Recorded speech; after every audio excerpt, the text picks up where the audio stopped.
Sources confirm methanogens are hoarding hydrogen for profit. Deep inside the labyrinth of your intestines, a secret economy thrives, one that's been quietly shaping your metabolism, your comfort, and possibly your gene size. It's the gut's underground energy market, a biochemical trading floor where gas, not gold, defines power. Forget Wall Street, forget crypto. The real volatility is in your colon, where billions of microbial traders compete for hydrogen, a molecule so small and invisible that it fuels both your digestion and your discomfort. The market is unregulated, corrupt, and disturbingly efficient. Welcome to Gas and Glory, where every burp and fart is a receipt of internal commerce, and you're both the investor and the victim. At first glance, it seems innocent enough. You eat a wholesome meal, maybe beans, quinoa, or a hearty vegetable stew, and your gut begins its work. Enzymes break down what they can, leaving the rest for microbial digestion. This is where the black market begins to stir. Bacteria ferment undigested carbohydrates, producing hydrogen and carbon dioxide as byproducts. It's supposed to be a fair trade. They get energy, you get a few beneficial short-chain fatty acids. But in this market, fairness is a fantasy. The moment hydrogen enters circulation, a ruthless class of archaea, methanogens, swoops in. They consume hydrogen like insider traders devouring confidential tips, turning it into methane and monopolizing the gas exchange. Their profit margin?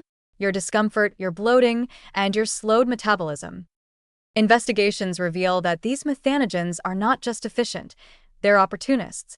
They thrive on imbalance. When hydrogen accumulates, it creates competition, forcing other bacteria to work faster and produce more acid, leading to gut irritation and, in severe cases, inflammation. But methanogens never let that happen. They absorb hydrogen, clearing the way for continued fermentation and, in the process, producing methane, a gas that lingers longer, moves slower, and transforms your gut into a sluggish production line.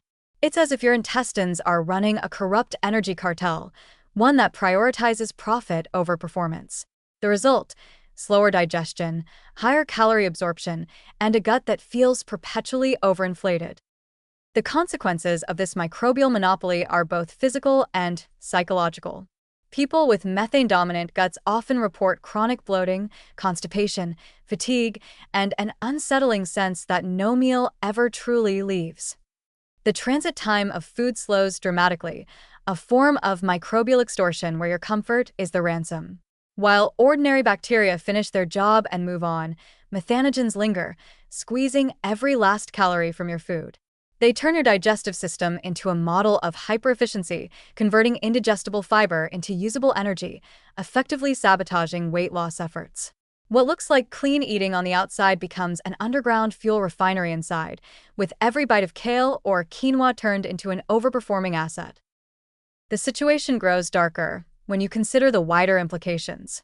The methane produced in your gut doesn't just vanish. It influences your gut motility, your metabolism, and even your immune system. Methane slows the movement of the intestines, promoting constipation and creating a feedback loop where fermentation intensifies, gas accumulates, and discomfort becomes chronic. It's a biological Ponzi scheme. The more gas you make, the slower you digest, and the slower you digest, the more gas you make. You are, in essence, being scammed by your own microbes, and there's no regulator in sight. Reports from inside the digestive community, that is, scientists with a sense of humor, suggest that these methanogens are ancient players, older than bacteria themselves, and completely indifferent to your suffering. They are the original monopolists, thriving on scarcity, building empires in anaerobic darkness. They've been living off hydrogen for billions of years, long before humans decided to eat salad and call it healthy. You could starve yourself of carbs, switch to a high-protein diet, or live off air and mineral water, and they'd still find a way to survive, lurking in the folds of your intestines like smug financiers waiting for the next hydrogen bailout. It's not just about the gas, though. The economic metaphors become painfully real when you realize how this microbial activity impacts energy balance. Every gram of fiber you eat gets fermented into short-chain fatty acids, which are absorbed into your bloodstream as extra calories. So while you thought you were detoxing, your microbes were running an unlicensed refinery, producing energy you didn't ask for and taxing you in the form of bloating and fatigue. In the gut's gas economy, there are no free lunches, only delayed digestion and diminishing returns. And if you think you can outsmart the market by eating less fiber or cutting carbs, think again. Methanogens are nothing if not adaptable.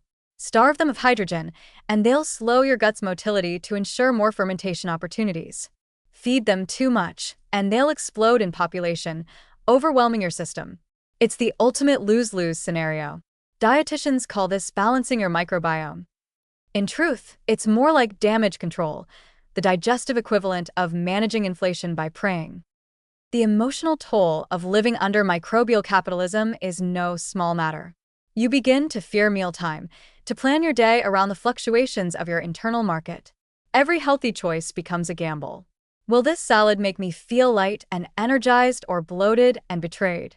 You start to resent your body for its own efficiency, for turning every wholesome bite into a volatile investment. There's a cruel absurdity in being punished for eating well, for trying to do what every nutritionist insists is good for you.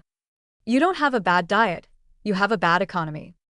If this were truly an investigative exposé, the next logical step would be reform. Unfortunately, gut markets resist regulation. Methanogens don't respond to antibiotics easily, and probiotics rarely influence them. The so-called gut balancing supplements are more like well-meaning auditors who get laughed out of the boardroom. You can tweak the market slightly, increase hydration, reduce fermentable fibers, introduce gentle movement, but you'll never dismantle it entirely. The gas economy is self-sustaining, a perpetual motion machine fueled by your own good intentions. And yet, there's a dark poetry to it all. Inside you, ancient life forms are still conducting business as they did before civilization existed. They trade hydrogen for methane, energy for discomfort, invisibility for power. You are both host and hostage, feeding the very system that undermines you. The headlines might as well read, "Gut microbes continue to exploit human host amid rising fermentation rates." The quotes from sources are damning. "We're just doing our job," says Methanobrevibacter smithii, a major player in the methane sector. If the human doesn't like it, they can stop eating. In the end, the investigation doesn't reveal villains so much as inevitabilities. The gut is a market that can't be closed, an economy without exit. You can manage the volatility, maybe even quiet the noise, but the trade never stops. Your microbes will continue their silent deals, your intestines their sluggish negotiations, and every meal will be another entry in the ledger. There's no glory in this gas, only the grim satisfaction of knowing that inside you, the oldest energy empire on Earth is still thriving, and you, like every investor before you, are paying for it dearly.